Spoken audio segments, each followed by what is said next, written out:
Rental vacancy rates across the country are now at 0.9%. We briefly had a similar rate in 1 month in 2006, but outside that we haven't had vacancy rates this low before. And I think the difference this time round, as well as the sustained low levels of rental vacancy rates and the fact that it's happening right across the country. It doesn't matter whether you live in Sydney or you live in Broken Hill. You're getting very, very tight rental vacancy rates right across the country. And I must say, there is a real and genuine rental crisis out there. This is not just talk. It's happening. We're seeing it on the ground. We speak to a number of housing providers. They're reporting the same thing as well. This is a crisis. There's tightness in the market, landlords' interest rates are increasing, all those things are compounding and pushing prices up. How much are the increases? In terms of what we're observing and monitoring on rents, we know that capital city asking rents on our numbers have risen over the past 12 months by 20%.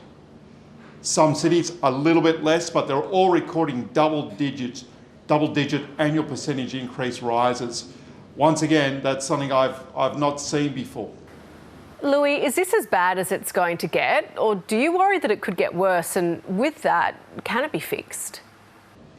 I think for the immediate future, so when we're considering the current rental listings for the month of September to date, we believe that rental vacancy rates will tighten in this month and possibly in October as well. Now, we think the market will eventually respond. Tenants will eventually respond to this situation by grouping together once more. One of the reasons why we're in this situation in the first place is because during the lockdowns, many people, many tenants were looking for a larger property and they were looking to live with less people because they were concerned about COVID. Now COVID is largely over. We've got a situation now where rents have risen dramatically, there's hardly any rental properties, and the natural response will be to group together once again. Now that might create some additional stock, but we've got other issues in the rental market that are going to be a little bit more difficult to deal with.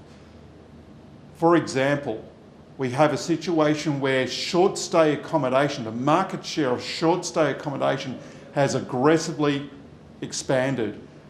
What was once the domain of holiday homes has now turned into the domain of the average suburban property. Your average landlord is moving their property into the short-term leasing market where they can get a higher rent and they have more control over their property. So that's dented the stock of long-term leasing.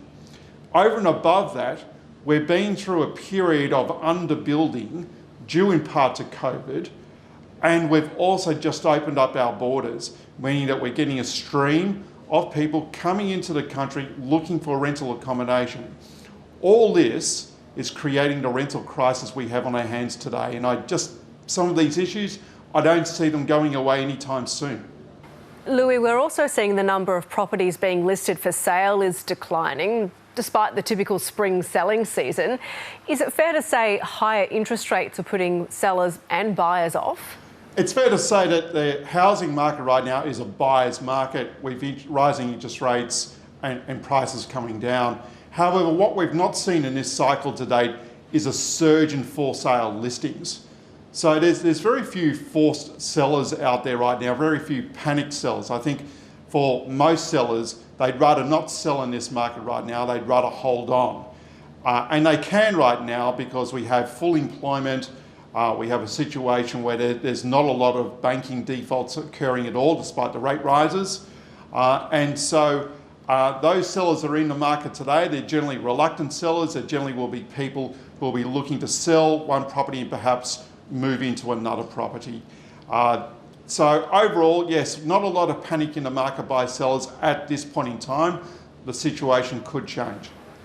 What would need to happen to see an increase in forced and distressed selling? For a panicked market, we would need to see the cash rate start to get towards 4%. Currently, it's 2.35%. If you were to see a cash rate at, say, circa 4%, that would mean that your average lending rate out there would be over 7%. And that is an area, that is an area where most borrowers over the past 2 years have not been tested on. The banks stress test borrowers and have been doing so essentially since 2014 on a theoretical higher lending rate. And that number has generally been circa 6 to 7%. So once we get over 7%, if we do in this cycle, I think then at that point we would see a lot more forced sales. And we certainly would see a lot more forced sales if we went into recession, where you would see higher unemployment and a situation where potentially a large number of property owners can no longer afford to meet their mortgage repayments. What's the likelihood, do you think, Louis, that we find ourselves in that situation where borrowers are being tested on, say, 7%? Is it realistic? Well, much depends on what inflation ultimately does. At the moment, we've got a CPI, a headline CPI, running at 6.1%. It's likely to rise before it peaks. Hopefully it will peak before Christmas. If it does peak before Christmas, say it's 7% or towards 8%, then the chances are we will not get to that breaking point of a 4% cash rate. If, on the other hand, the Reserve Bank of Australia has ongoing concerns about the CPI and that they feel that they're not quite in control of inflation, they'll keep lifting rates, and we could very well get to that breaking point sometime next year. Indeed, when we look at what the money markets are trying to price in for next year, they are currently pricing in a theoretical cash rate of 4%, roughly around the month of May 2023. Let's hope the markets are wrong, and they have been in the past, but certainly on this cycle, they got it right when the RBA was saying interest rates wouldn't rise until 2024.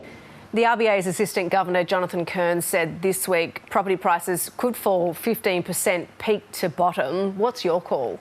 So that 15% call was based on a real change, taking into account inflation. So his nominal call was for prices to fall about 10% or 9%, depending on what inflation does. I think that forecast is not unreasonable. At this point in time, the overall national housing market is down by about 4% from the peak, with some cities, namely Sydney, down by about 7%, Melbourne down by about 5%. So it is a reasonable forecast, quite plausible. The numbers, as mentioned before, could get worse if we were to see a cash rate over and above 4%. So it's clear from that forecast, potentially the RBA is indicating the cash rate might not reach that number. Louis Christopher, as always, so good to have your insights. Thank you. Thank you, Rachel.